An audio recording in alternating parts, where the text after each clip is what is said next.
So here we go. Iran is attempting, what said Ainsley in the script? Right, yes. I'm back on here. Okay. Iran is attempting to tighten its grip on global shipping, establishing a controlled maritime zone in the Strait of Hormuz. But President Trump insists the U.S. still holds the card, saying he's in no rush to make a deal with Tehran. All right, let's get to it. Chief Foreign Correspondent Trey Yingst is live on the ground in Tel Aviv with more. Good morning, Trey.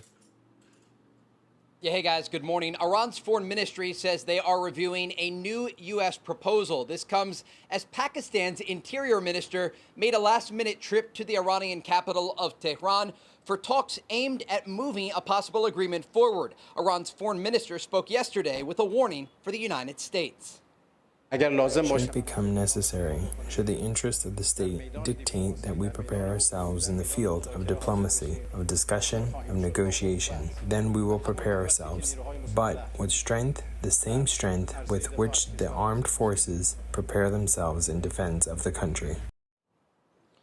President Trump says he's in no hurry to make a deal since the U.S. naval blockade is causing significant economic damage to Iran and weakening the regime. He indicated the war could resume quickly if Iran doesn't respond well to this proposal. We're all ready to go. We have to get the right answers. We're dealing with some people, and we're dealing, actually, I must tell you, we're dealing with some very good people. We're dealing with people that are, I think, far more reasonable than the people that are really no longer with us. With a focus on Iran's nuclear program and the Strait of Hormuz, the Islamic Republic recently created what they call the Persian Gulf Strait Authority to force vessels to coordinate directly with Iran in order to pass through the strait. Iran is still playing games as it relates to these negotiations, and there are real questions as the clock is ticking. Guys? So, Trey, what could you tell us about the conversation President Trump had with Bibi Netanyahu on Tuesday, where we understand it's so unusual? For the most part, the Prime Minister's office has not put out any statement, and the president really hasn't vehemently denied that they got angry at each other.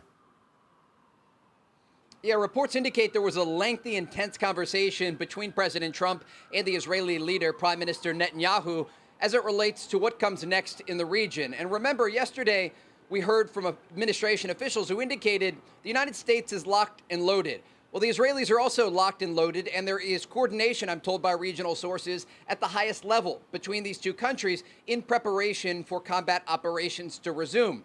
But look, there are two separate goals here, and this is really a crossroads for the region. We have to look at the goals of the United States and the goals of the Israelis. And they are similar but different because Israel understands that the Iranians pose a much more direct regional threat as it relates to their proxies in places like southern Lebanon, inside Gaza, and in Yemen. And the United States is looking at the country's nuclear program as the largest threat. And so you have things like ballistic missiles that are on the table for negotiations, but you also have these proxy groups that the Israelis want addressed if there is a broader agreement. And so the United States and Israel are not against a deal with Iran. They're against the wrong deal with Iran, but the wrong deal is different based on who you talk to. And so there are major questions about the days ahead and what that coordination will look like. But officials here say, despite some of those disagreements, both Israel and the United States remain on the same page as it relates to the threat from Iran. Well, Trey, the president has been public about it. Essentially, we're not even getting past point one of a deal.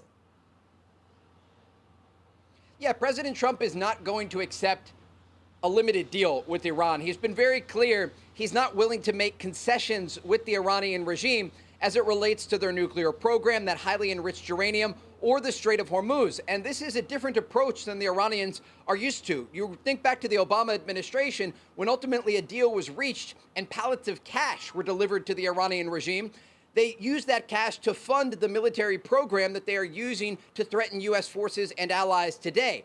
President Trump doesn't want that to happen. He understands the Iranians are trying to play a long game here. They're trying to wait out the United States, but the president has strategic patience at the negotiating table and on the battlefield. And so we're in a critical window here. This is a window where two choices have to be made by the Iranians. Are they willing to go into deeper negotiations with a good faith memorandum of understanding with the United States, or do they want the war to resume? These are two options here, and the president has been clear the United States military remains on high alert if strikes are ordered against the regime. And so these days are going to be tense across the region, and Israeli air defense systems remain on high alert, understanding that if this war does resume, the Iranians are likely to launch more ballistic missiles here.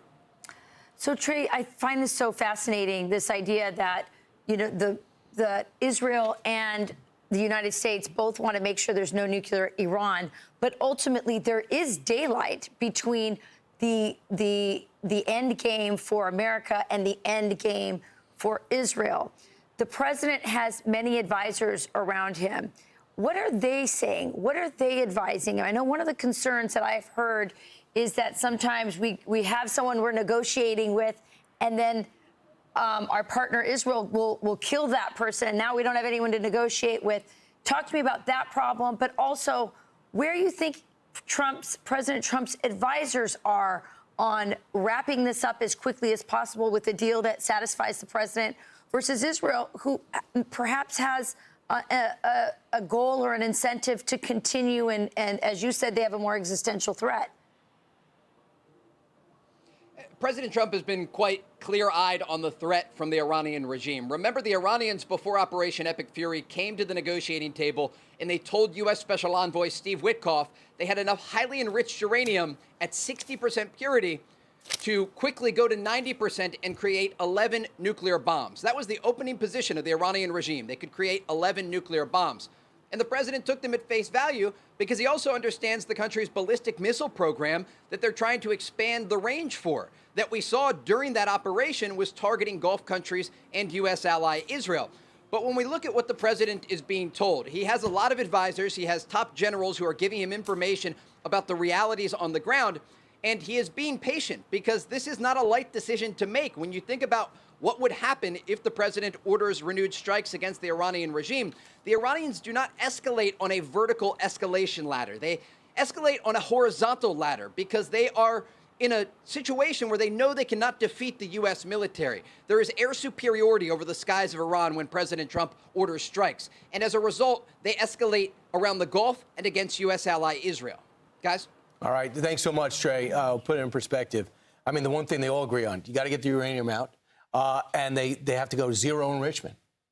Those two things aren't close. The only thing they might, in terms of funding the proxies, they could say they're not going to fund the proxies, but they're going to. It's almost impossible unless you change regimes for them to track all the money going there. You can curtail it, but if Hezbollah and Hamas are going to get funded, it's going to come from Iran. But we can't pretend that there aren't domestic concerns happening here. We have gas prices, we have a midterm election, there's a goal, but in the back of the president's head, he's a human being, he's a leader. He's got domestic concerns that are not the same concerns as Israel. But if you look at if this operation is deemed to be futile and it ends wrong, that'll be worse than domestic concerns. So I think ending the right way is key. Be sure to like and subscribe for all the Fox News latest on YouTube and catch full shows streaming now on Fox One.